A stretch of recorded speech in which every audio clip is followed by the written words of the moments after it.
on by Shakespeare, which, as I mentioned earlier, approach, I think, the same sort of idea in two different ways. And then I and Pete Bowen will be reciting two of the greatest poems in the English language, both again by Keats. Well, we'll just tell you what they are when we get there. So first, we have Marcia Bowen.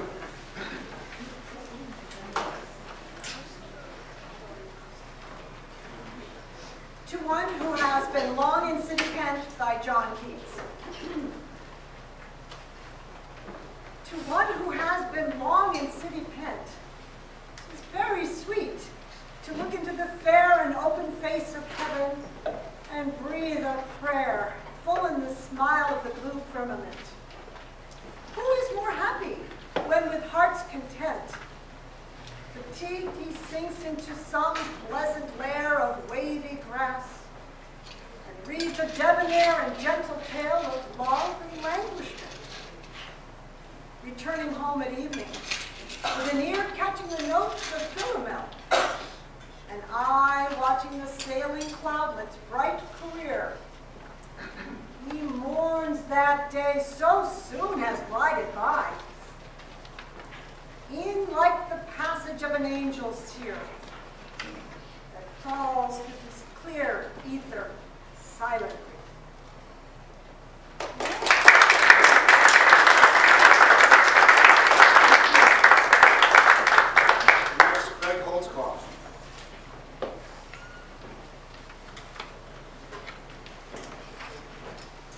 Sonnet 115 by William Shakespeare.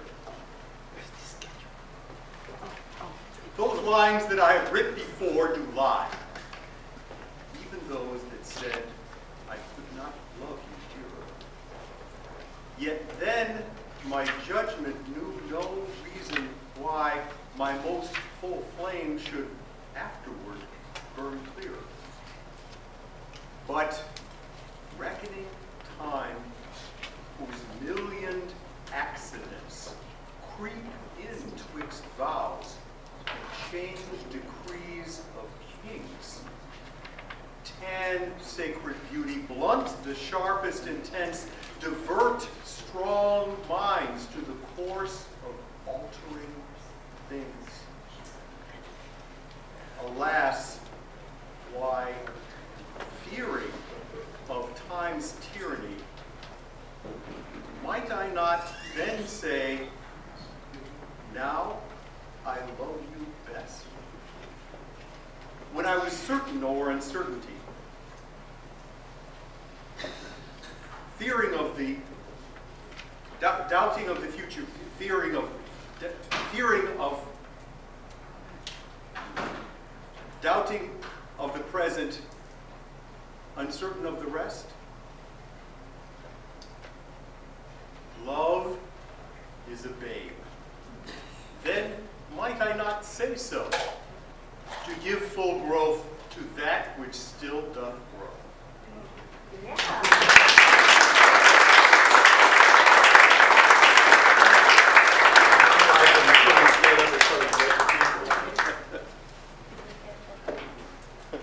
Let me just say a few words about these next two poems. These are two of Keats's odes, which he wrote at the age of 24. He died the very next year. And he wrote all 5 of his, what are called the great odes, in the span of about 3 or 4 weeks. It's one of the greatest explosions of creative output ever in the history of art. This one is called Ode to a Nightingale. My heart aches, and a drowsy numbness pains my sense, as though of hemlock I had drunk, or emptied some dull opiate to the drains 1 minute past, and leafy words had sung. 'Tis not through envy of thy happy lot, but being too happy in thy happiness, that thou, like winged dryad of the trees in some melodious shadows numberless, singest of summer in full-throated ease. Ah, for a draught of vintage that hath been cooled a long age in the deep delved earth, tasting of flora and the country green, dance, Provençal song, and sunburnt mirth. Oh, for a beakerful of the warm south, the true, the blushful hippocrene, with beaded bubbles winking at the brim and purple-stained mouth, that I might drink and leave the world unseen, and with thee fade into the forest dim. Fade far away, dissolve, and quite forget what thou amongst the leaves hast never known. The weariness, the sorrow, and the fret, here where men sit and hear each other groan, where palsy shakes a few sad last gray hairs, where youth grows pale and spectre thin and dies, where but to think is to be full of sorrow and leaden-eyed despairs, where beauty cannot keep her lustrous eyes, or new love pine at them beyond tomorrow.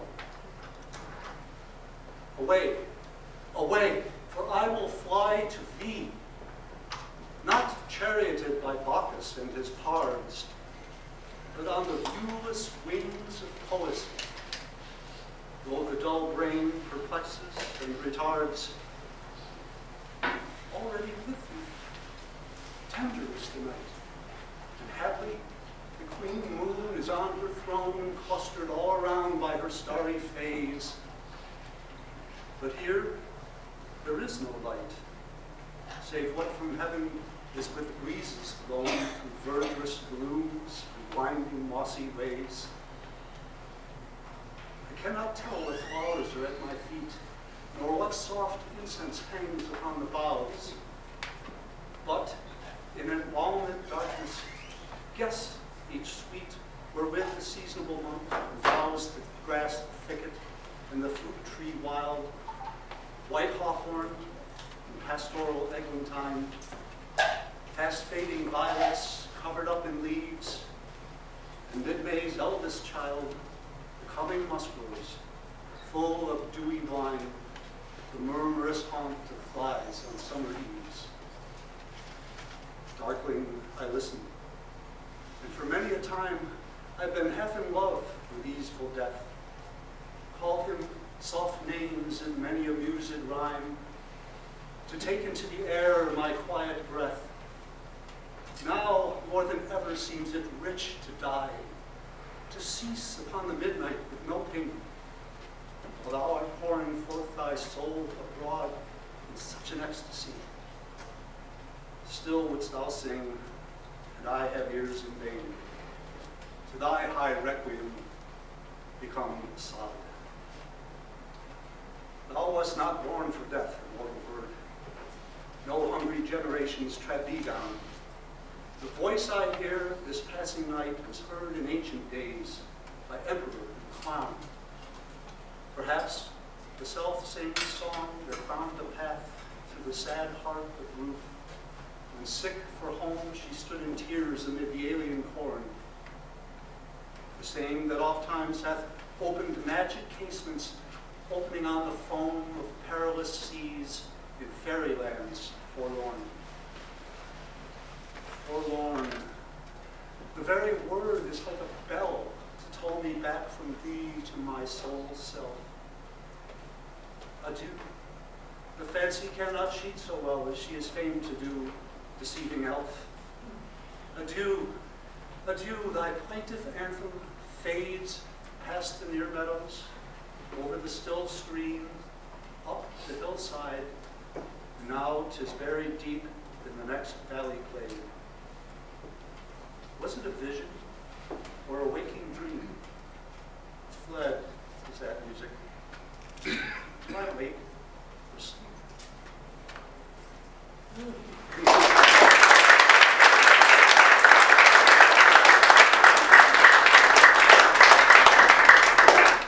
Keep going.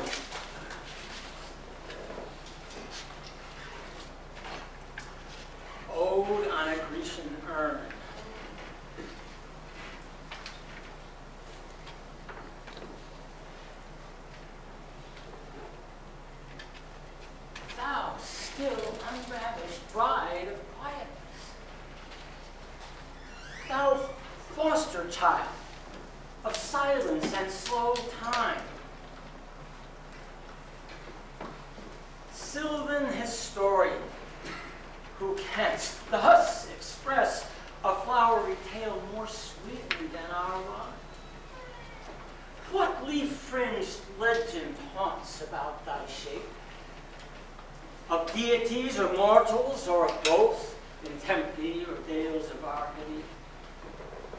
What men or gods are these? What maidens both? What mad pursuit? What struggle to escape? What pipes and timbrels? What wild ecstasy?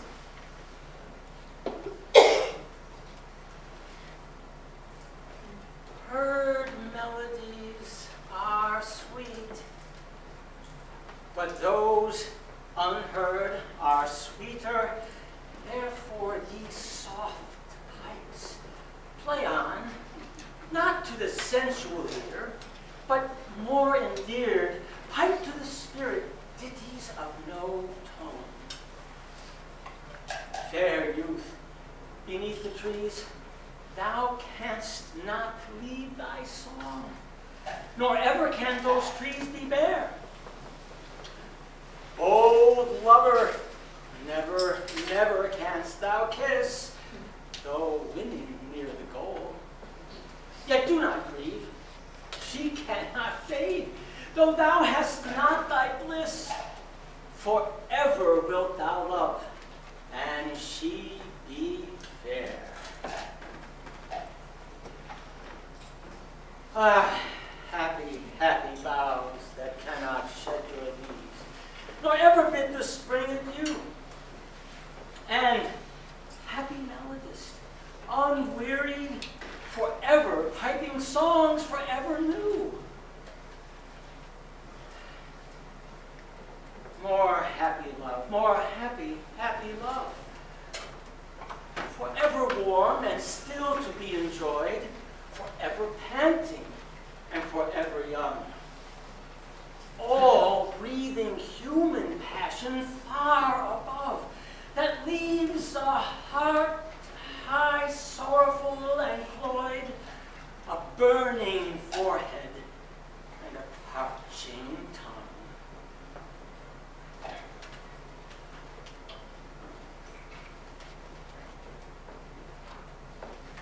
Who are these coming to the sacrifice? To what green altar, O mysterious priest, leadest thou that heifer lowing at the skies, and all her silken flanks and garlands dressed? What little town, by river or seashore, or mountain built with peaceful citadel, is emptied of this folk, this pious morn?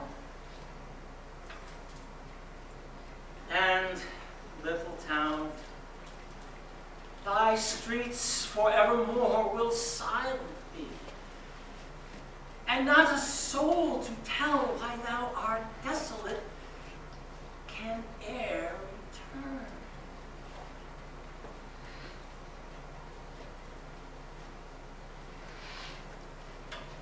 Oh, Attic shape, fair attitude, with breed of marble men and maidens overwrought, with forest branches and the trodden weed.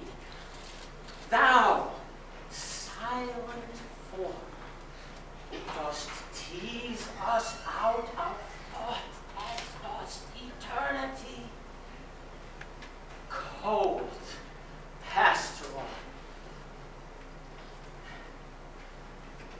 When old age shall this generation waste, thou shalt remain midst other woe than ours, a friend to man, to whom thou sayest, beauty is truth, truth, beauty. That is all ye know on earth, and all ye need to know.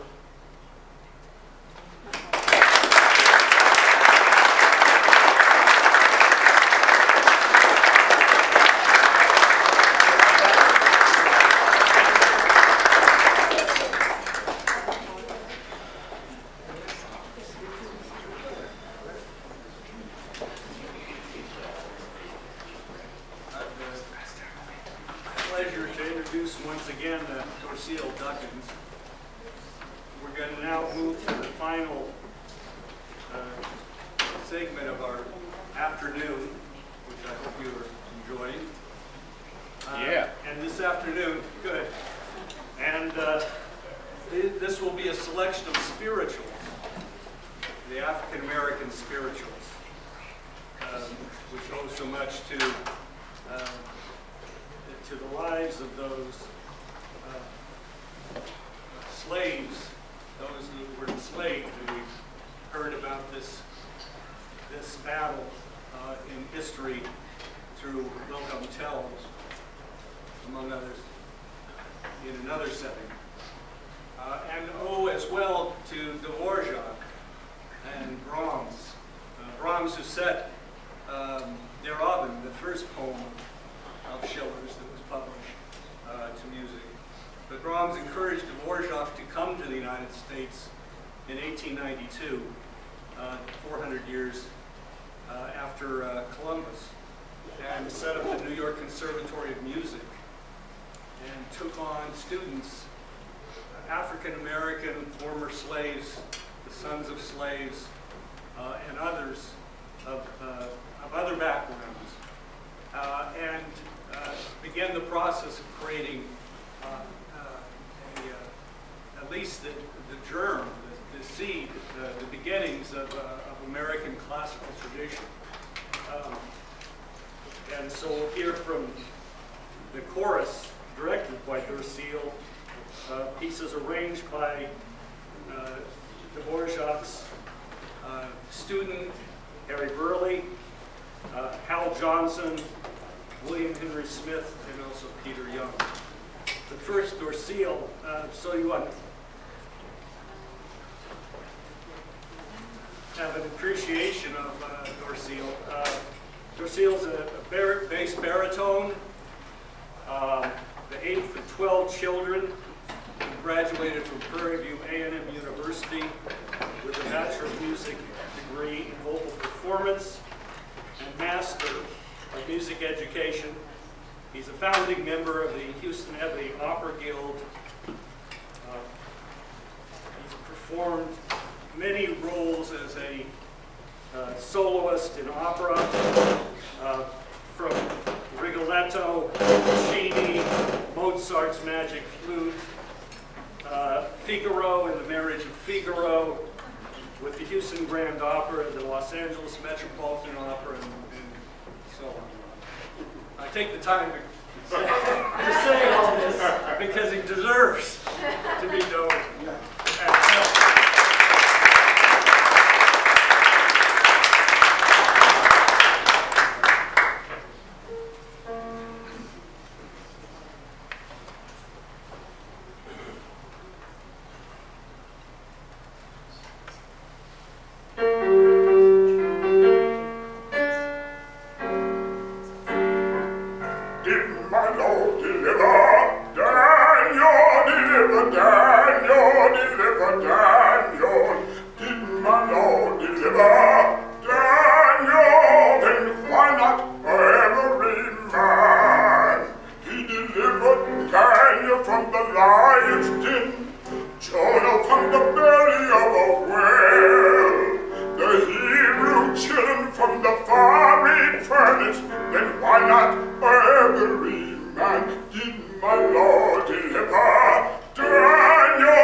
It began to sail, it landed me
Tuesday, excuse me, every Tuesday, 6:30, we meet. These are not professional people. We're not just looking for professional people. Those of you who love to sing, love to make beautiful music, come sing with us every Tuesday, 6:30 to 7:30.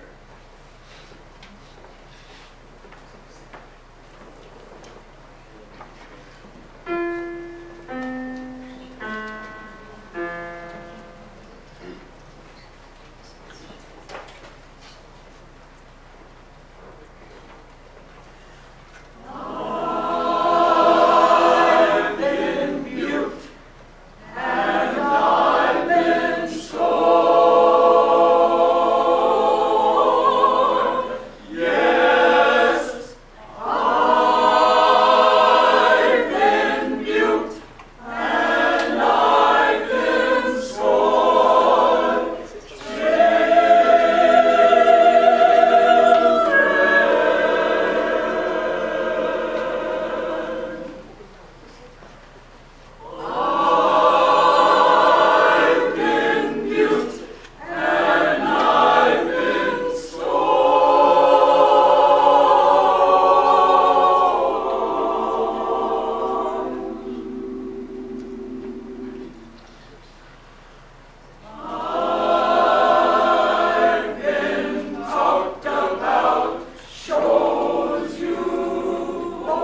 anthem, really, of the Italian independence movement, and it's become recognized around the world. It's from the opera Nabucco by Verdi, and if you know the piece, please join us.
profession.